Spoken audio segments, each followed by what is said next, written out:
We were walking by the gates of hell, not the literal gates of hell, but the ones at Caesarea Philippi, where the pagan worshippers had their idols.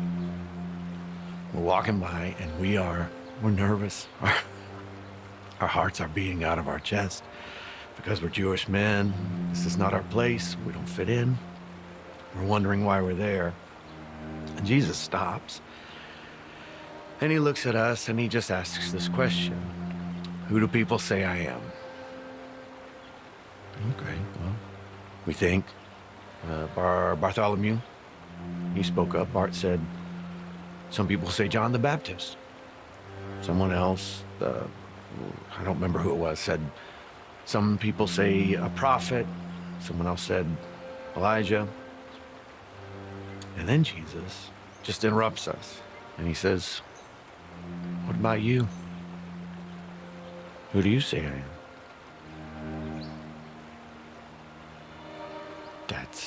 That's a big question. You don't want to get this one wrong. So we're all sitting there in awkward silence. And Peter just starts pointing. Nothing's coming out of his mouth, just pointing. And then it just came out. You are the Christ. And Jesus, he just smiles. When he smiled, it just...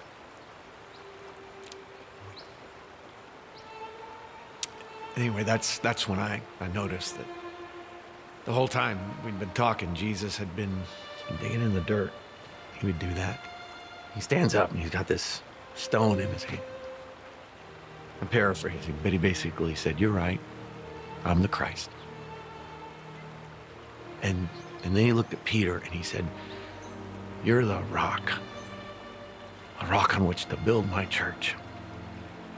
A church that will be so strong that not even the gates of hell will prevail against it. So, who do I say he is?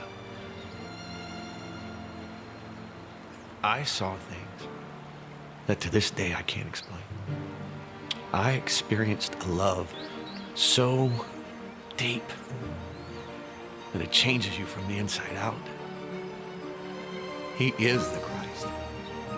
And like he said, he's coming back to rescue us. And nothing can stop him. Nothing. Not even the gates of hell can stop him. Well, good morning, church. And how are you doing today? We want to welcome you warmly today, and we're so glad that you've chosen to join us. For today is actually a special day, and we want to celebrate our volunteers and the spirit of volunteerism that was seen during this pandemic. We're so grateful that you have chosen to show up in many ways over the past year and contribute to our greater community. You have made donations to the food bank. You've led Zoom small groups. You've dropped off care packages. You've made cards for seniors. You've taught Sunday school lessons to your own children. You've helped us move into our new space. You've donated toys. You've joined our grad parade. You've recorded worship videos for our Sunday services. You've even been trained for our emergency disaster services team. You've packed books. You've cleaned up the ministry house. You've given money to local ministries and international development.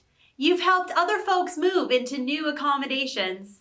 You've dropped off meals. You've numbered and labeled toy bins for our new toy library.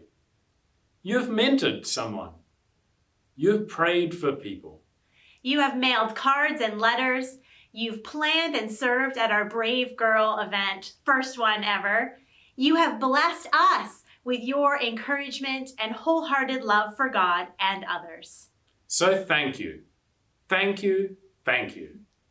There are plenty of more opportunities to connect with us at the Willows Family Life Centre and to find a way to volunteer and serve our community.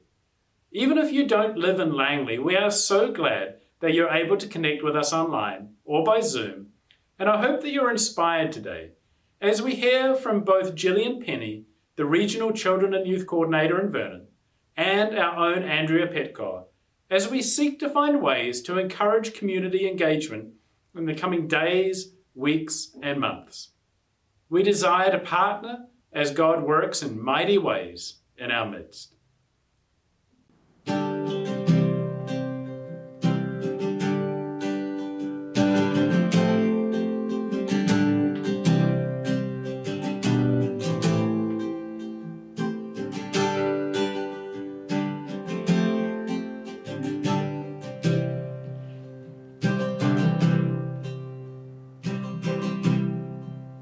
Come thou fount of every blessing, tune my heart to sing thy grace. Streams of mercy never ceasing, call for songs of loudest praise. Teach me some melodious sonnet, sung by flaming tongues above. Praise the mount I'm fixed upon it, mount of thy redeeming love.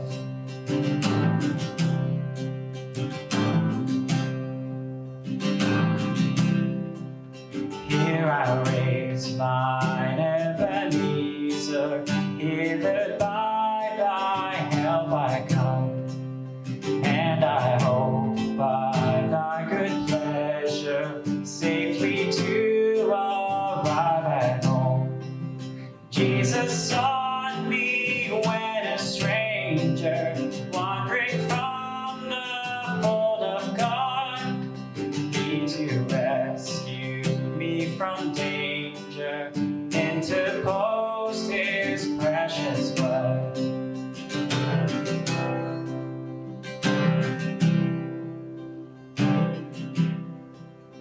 Oh, to grace, how great a debtor daily I'm constrained to be. Let thy grace, Lord, like a fetter, bind my wandering heart to thee. Prone to wander, Lord, I feel it, prone to leave the God I love. Here's my heart, Lord, take and seal it for thy courts above. Prone to wander, Lord, I feel it, prone to leave the God I love. Here's my heart, Lord, take and seal it for thy courts above. Here's my heart, Lord, take and seal it for thy courts above.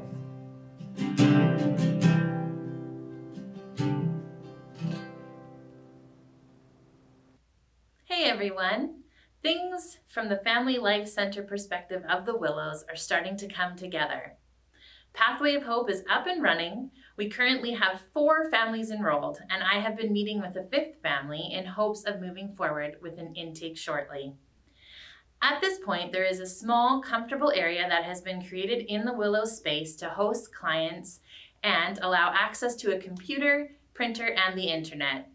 We have an ongoing list of needs for these families, and if you feel called to support someone directly in accordance with their needs, I always have ideas that I can pass on.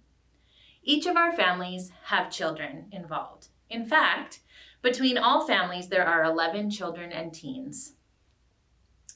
We have been busy offering courses to the community like Red Cap Anger Management for Kids, Task Anger Management for Teens. We've had an amazing response to our Brave event and are starting up our Brave Circles on April 20, 2021. Currently, we have 7 women volunteering to take part in Peace Training, which is a course for women and children who have experienced violence. Renee and I will be taking part in Triple P parenting classes at the end of April, which will allow us to move forward in offering parenting courses to our community in Langley. There is a toy library being created. I have had some eager volunteers in once a week to help sort, label, photograph, and upload to the internet over 100 crates of toys. Families in the Langley community will be able to search the Willows Toy Library online and check out a box of toys for their kids to use for up to 3 weeks. Upon return, toys will be sanitized and returned to the library for another family to enjoy. We hope to be able to host Willow Buds someday soon in our new space, but the hope as summer approaches is to be able to offer this program back outdoors in various parks around the Langley area. This summer, we are also waiting to see if we will have the opportunity to host a BC Youth Department Camp at Home team for a week of VBS, but also perhaps some student employees here at the Willows to run a full summer of day camp programming from our location. There are so many fabulous things to be grateful for. We are feeling excited about all the opportunities we have on the horizon.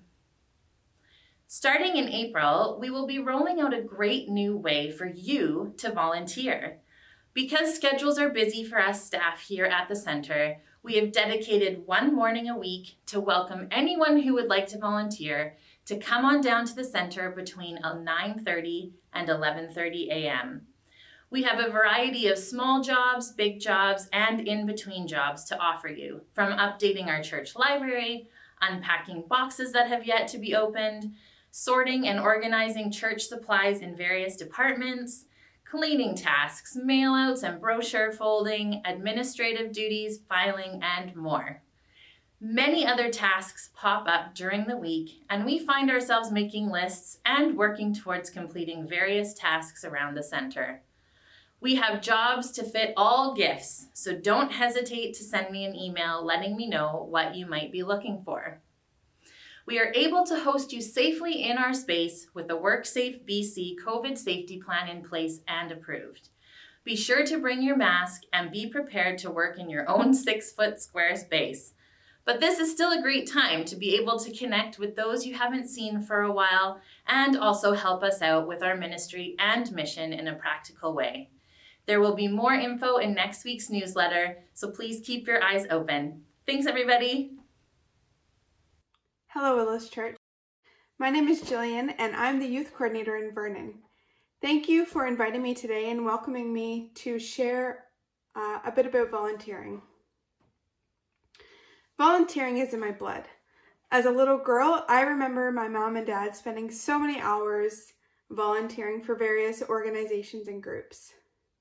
My mom taught Sunday school, started our midweek kids program, and was the most requested parent to be a chaperone for any youth event. She would also help with fundraisers for the local children's hospital, the Canadian Cancer Society, and she even started a local support group for women with cancer in my hometown. My dad was also a volunteer. He was on our church board for as long as I can remember, and he also served on our local town council and was even the town mayor for a season.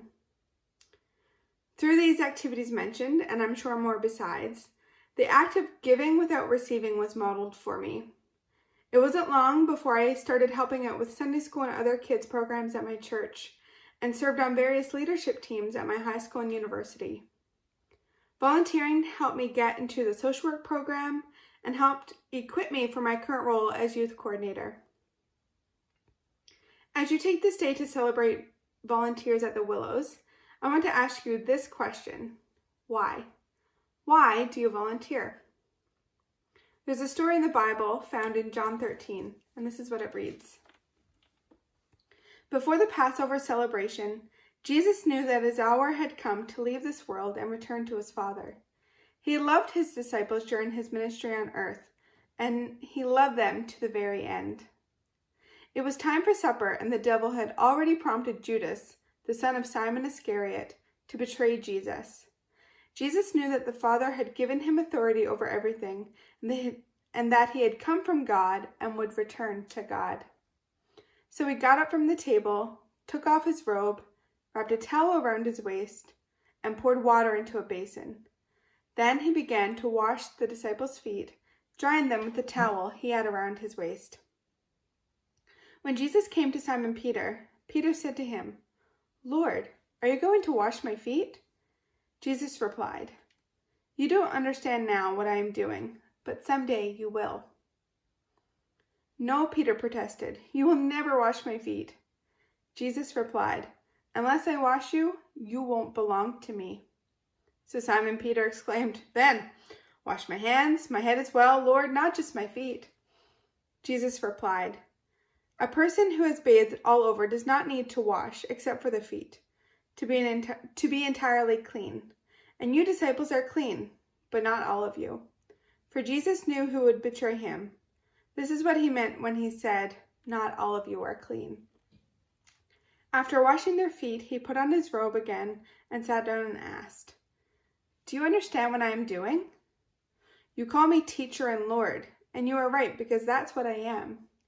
And since I, your Lord and teacher, have washed your feet, you ought to wash each other's feet. I have given you an example to follow. Do as I have done to you.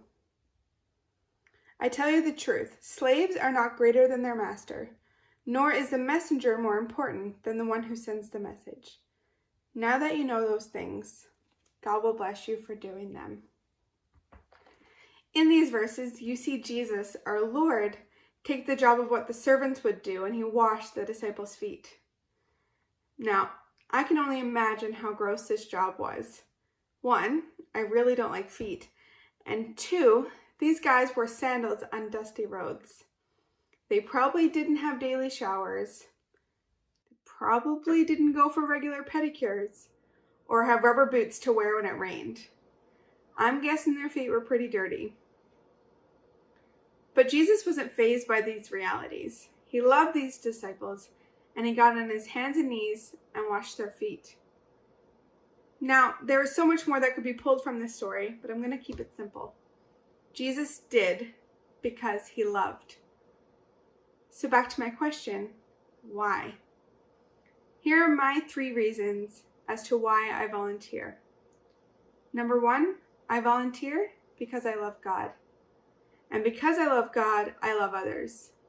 And one way that I can show others I love them is to serve them. So then when I love others, that in turn shows love to God. It's a cycle. Matthew 25:40 says this, "Truly I tell you, whatever you did for one of the least of these brothers and sisters of mine, you did for me." Number 2, I volunteer because it gives me purpose. A goal I have in life is to make the world a better place. And I'm probably not going to single-handedly stop global warming or create world peace, but each one of my actions towards this goal is a step in the right direction. Volunteering for various church groups or organizations are places where I can do things that will make a difference. And actually, the outward action of doing something for someone else will boost our mood, give us a sense of accomplishment and purpose.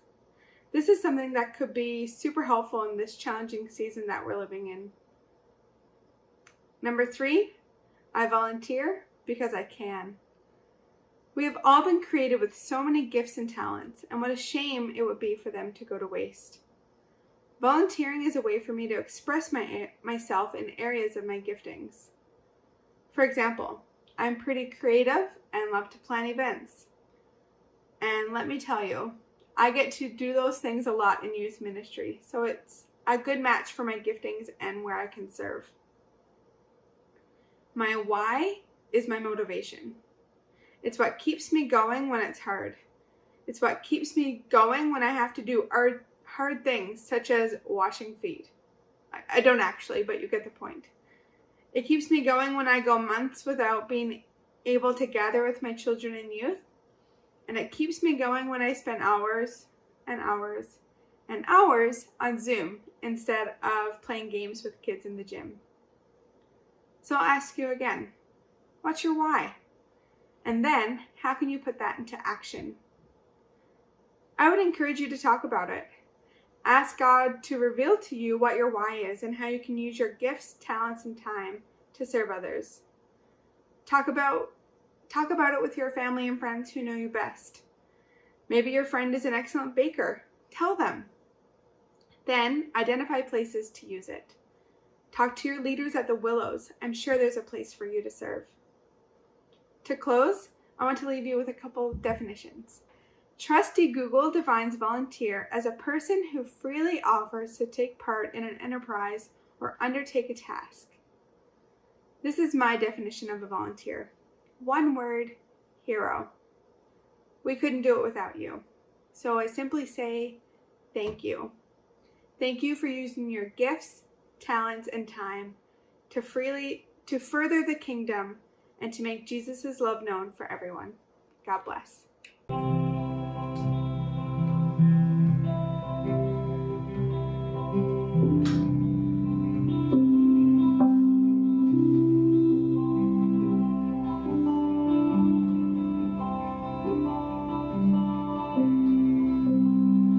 God is my shepherd, I won't be wanting, I won't be wanting.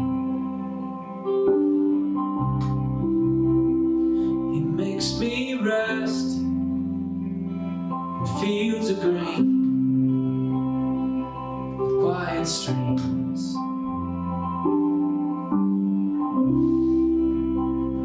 Even though I walk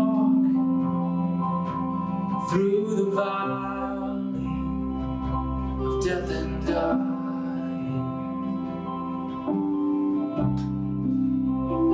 I will not fear, 'cause you are with me, you are with me. Your shepherd's staff comforts me. You are my feast in the presence of enemies. Surely goodness will follow me, in the house of God forever.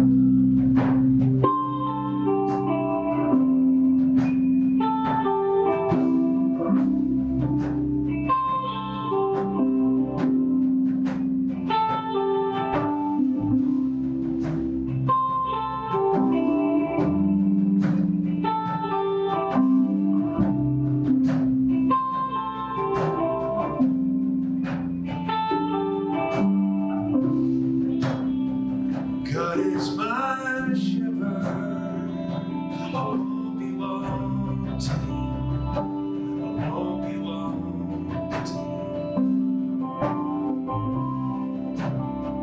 He makes me rest in fields of green, in a quiet stream.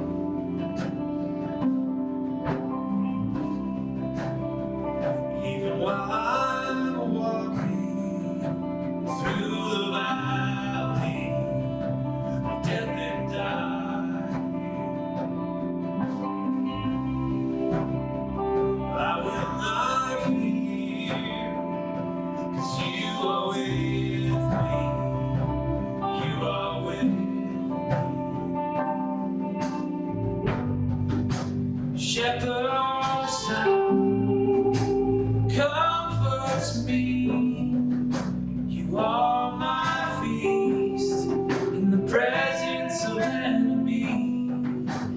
Surely goodness will follow me in the house of God forever.